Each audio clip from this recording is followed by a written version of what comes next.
जय श्री बालाजी महाराज। श्री शिवाय नमस्तुभ्यम। ईश्वर की कृपा आप सभी पर बनी रहे। आज की वीडियो में विषय है वास्तु शास्त्र से जुड़ा। आपके रसोई घर में क्या कुछ ऐसा है जो घर के माहौल को नकारात्मक प्रभाव में बदल रहा है?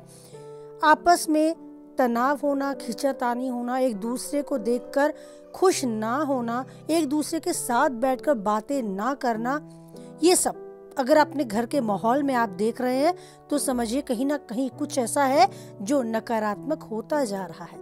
कहीं उसका जुड़ाव, कहीं उसका कारण आपके रसोई घर से तो नहीं जुड़ा। चेक करें, देखें किस दिशा में आपकी किचन, आपकी रसोई है। अगर वो गलत दिशा में है, यानी जिस दिशा में होनी चाहिए उसमें नहीं है, तो आप कर भी नहीं सकते कुछ, क्योंकि अब आप रसोई को तुड़वाकर दूसरी जगह नहीं बनवा सकते, संभव ही नहीं है। लेकिन फिर भी कुछ ऐसा कर सकते हैं जिससे हम वास्तु शास्त्र से होने वाले कुछ नकारात्मक प्रभावों को रोक सकें, घर के माहौल में खुशी, सुकून, चैन वापस से ला सकें। तो आइए इसी विषय पे वीडियो देखते हैं क्या कुछ गलत हमने देखा है, पाया है, महसूस किया है, विशेष रूप से अपने रसोई घर के वास्तु से लेकर। रसोई घर में जो चूल्हा है आपका, वो अग्नि कोण में रखना होगा। अगर नहीं है, संभव है तो रखें। खाना पकाने वाले व्यक्ति का मुख पूर्व दिशा की ओर होना जरूरी है। इससे धन में वृद्धि होती है और स्वास्थ्य भी अच्छा रहता है। घर की सिंक यानी बर्तन धोने की जो दिशा है वो उत्तर पश्चिम होनी चाहिए।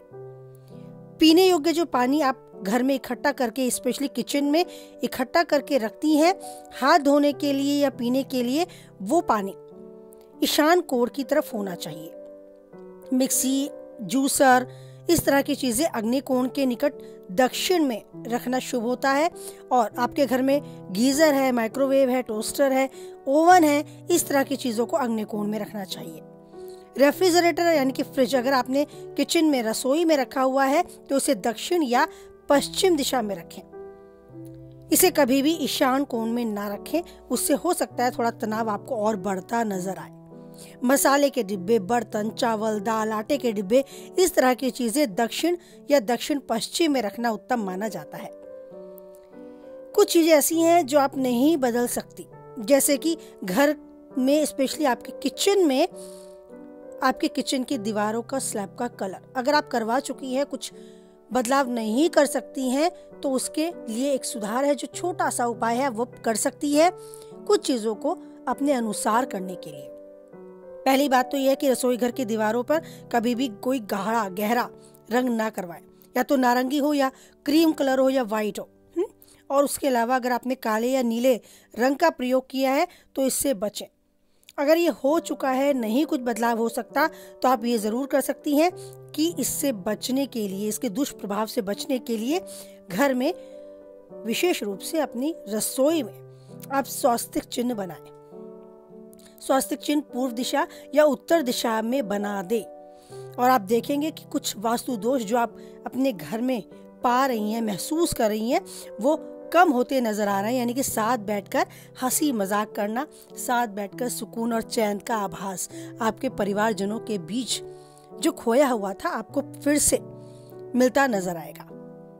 इस बात का भी ध्यान रखें कि आपके किचन में जब आप खाना बनाएं तो कभी भी गंदगी खाना बनाने के बाद न छोड़ें। फैला हुआ किचन कभी ना छोड़ें। आपके सिंक में जो बर्तन हैं उन्हें भी कभी रात को ना छोड़ें, करके ही सोएं। सुबह आप उठें तो आपको किचन बिल्कुल साफ मिले।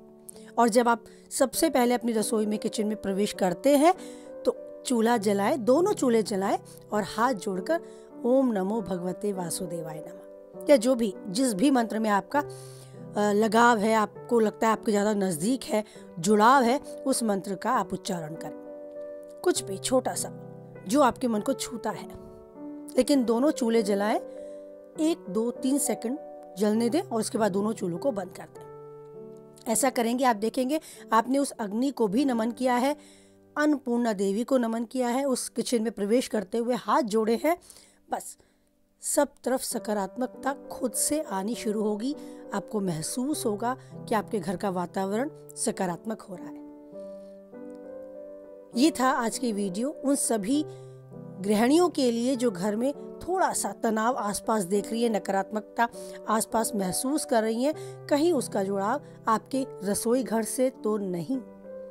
अगर ऐसा है तो इस वीडियो में बताई गई सारी बातों को आप ध्यान से सुने, समझें और पालन करते चलें। इसी तरह की और वीडियो आप देखना चाहती हैं तो चैनल को सब्सक्राइब करें, और इस वीडियो से कुछ हद तक आप सहमत रहती हैं तो वीडियो को लाइक करें, किसी के काम की बात नहीं है तो उससे जरूर शेयर करें, और यूं ही बनाए रखें ईश्वर पर अटूट विश्वास, क्योंकि वही एक है जो हमेशा यूं ही देता है और देता रहेगा हम सबका साथ। तो ईश्वर का साथ बना रहे, इसी भरोसे को दृढ़ करते हुए आप बोले हमारे साथ, जय बालाजी महाराज, जय माता दी।